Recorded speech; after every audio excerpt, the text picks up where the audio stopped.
Hey everyone, my name is Pinter. I'm the university recruiter here at Lucid, and I'm so excited to chat with you all today. All right. I would say that ExDM is something that it's rather unique to most schools. I've never seen ExDM really at any other schools, and that's going to bring something unique to your resume and to your experience just in general. But I was thinking about this, and you're going to be set apart naturally from accounting, finance, marketing, because you are so. I think you have so many different opportunities to work from and understand in your schooling from a customer's perspective. And I think you'll have a great opportunity to also get those core business skills, but have that step above and understanding the customer's needs and wants. It's really going to set you apart in the interview process. And so just hold tight to what you're learning, because it's going to really benefit you in the end. This is a really interesting one, and I love this question. Recently, when I was going to school, I heard it be called soft skills all the time. I recently read an article that really changed the way that I think about them. So instead of calling them skills, I love to call them power skills. These are skills that are going to affect every single person throughout the interview process and the way that they work through their job, really, essentially.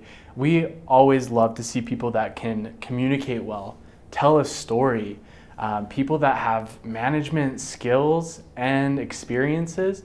And you may not have to even showcase them that much through the interview process, because the better that you communicate in answering questions and being able to articulate, that's going to sell yourself right there. So I don't think when it comes to these power skills that you're going to have to really try and sell yourself, because naturally we're going to be able to see as a recruiter and as other interviewers, they're going to be able to understand that you already are excelling in that area. I think it vastly depends on the role that you're looking for. So if you are leaning into being more in the customer experience realm, then you are going to be required to know at least a little bit of Google Sheets or Excel.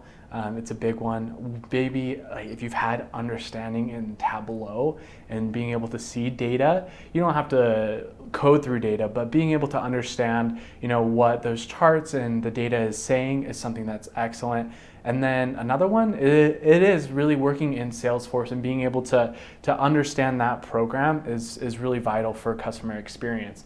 However, it'd be different if you're looking for roles like UX designer.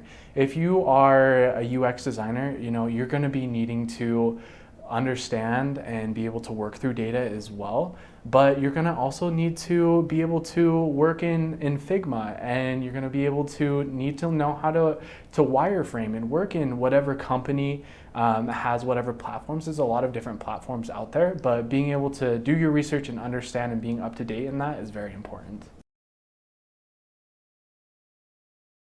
Yeah, I think this is really interesting, especially given the climate right now. I would say first piece of advice, and this is from personal experience, is that you may not get the job of your dreams coming straight out of college.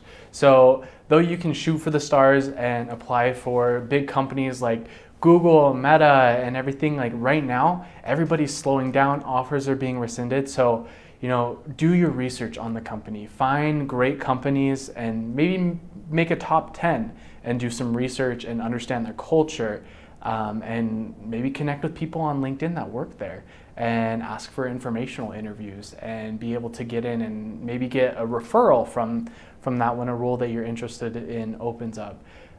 Always connect, build your network, do your research, and understand what companies, especially right now, are doing well, and which ones maybe just recently had a layoff, or maybe slow down hiring a lot.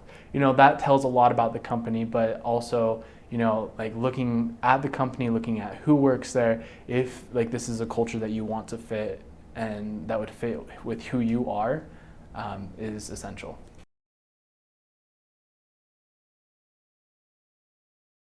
So before you interview with the company, it's essential to know, what the culture is like. A culture is something that is, in my opinion, more important than what you're actually doing in your job. Because whether you fit in a culture or not really affects the way that you perform in your role. So really do some understanding on what the values of the company is, what products does the company have, and how are they doing right now. It's really important to also know the job, know that you match up well with what we're looking for, and bring that to the table, and you should be smooth sailing. Yeah, this is great. I love being able to look through resumes, and especially students' resumes, because though they may not have like years and years of experience within an industry, the one thing that I would say is most important to stand out, because a lot of people, and especially students that are from the same school and the same program, put a lot of the same projects on their resume to stand out, and that's great. But we as recruiters are able to see that on repeat for everybody applying for those jobs. But the one thing that will set you apart is passion projects. I love when I look through a resume and I see that there's projects, but there's also a section, and it doesn't have to be a full-on section, but where somebody has done a passion project. One, that tells me that you are really interested in what this role is and to put in the work outside of school to make sure that your skills are doing well, that you are able to do whatever technical skills that you need, and it shows me what you're interested in. And that is really what's going to set you apart. Cover letters, I would say, and I think that all recruiters may have different opinions on this, and all companies have different opinions on this, but here at Lucid, we don't require a cover letter for any job that we have. And that being said, it takes a lot of time for us to review applications and go through resumes, that a cover letter is really something that is not really essential and very rarely adds extra benefit. However, I would say that if there's something very specific that is not on your resume that you want to include, that you think that could be very beneficial to beneficial information for the recruiter and the hiring managers, then write the cover letter. But it's, at least as far as like this industry and my company here at Lucid, it's not a requirement. I would say it's mostly not as important unless you have something that would stand out. Yeah, I think this is also another question that recruiters are going to have different answers across the board. For me, as I was thinking about this, I feel like one of the most common mistakes that especially students make in an interview is really exaggerating their experience, whether it be in the classroom or something that is just in another job. Like, we want to hear your experience, but you don't have to go so granular that you give us every single detail and it takes 10 minutes to explain the project or really something that you're working on.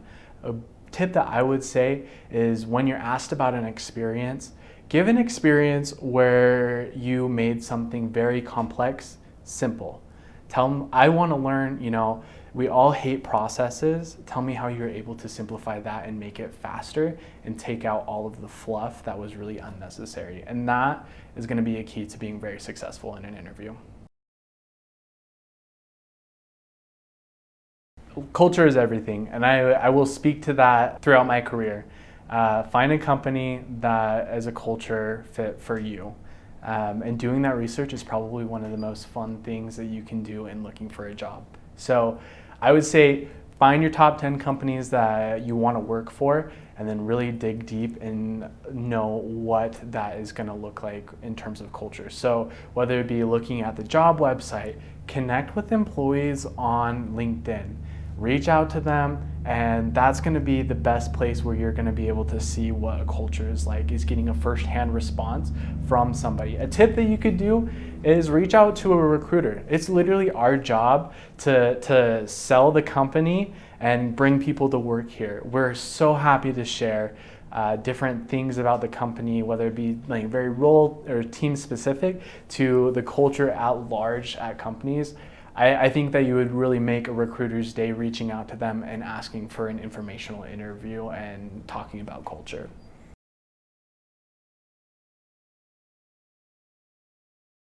Yeah, I would say know the company, be interested, and do your research on the end about like what the company's all about, what's their product, like what is making them successful and growing.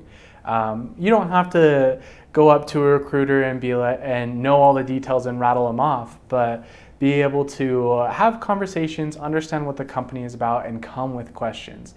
Oftentimes, recruiting events can be a little crazy. There could be crowds of people wanting to talk to two people from the company, and you may not get the time that you need. I would say this to any student that is really interested in really getting some one-on-one time with somebody is, ask a question or two at an event.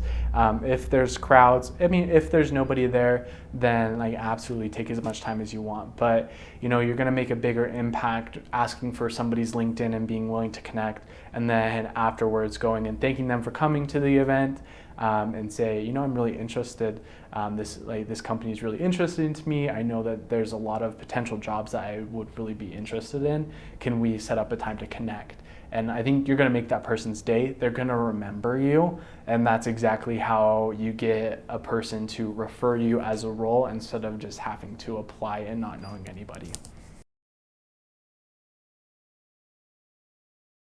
I don't think there's a right or wrong way to connect and network with an employer as long as you're doing it. So I would say the best thing is LinkedIn. If you don't have a LinkedIn, get a LinkedIn. Handshake is great. I'm on Handshake, but not all recruiters, not all employers use Handshake. And that's a really great tool, but get on LinkedIn. Start building your network. It may require you to do a little stalking, but we all love social media stalking at one point or another. So find your company, like search, in terms of Lucid, search up Lucid, find a recruiter there that is recruiting for a team that you would be interested in, or find somebody that's in that team that you want to go into, connect with them, reach out to them, like their posts, comment when necessary. And you're going to make a friend really easy because everybody at a company wants to share what they do. People love to talk about themselves. So go ahead, don't be afraid to do it, and it's going to benefit you greatly in the long run.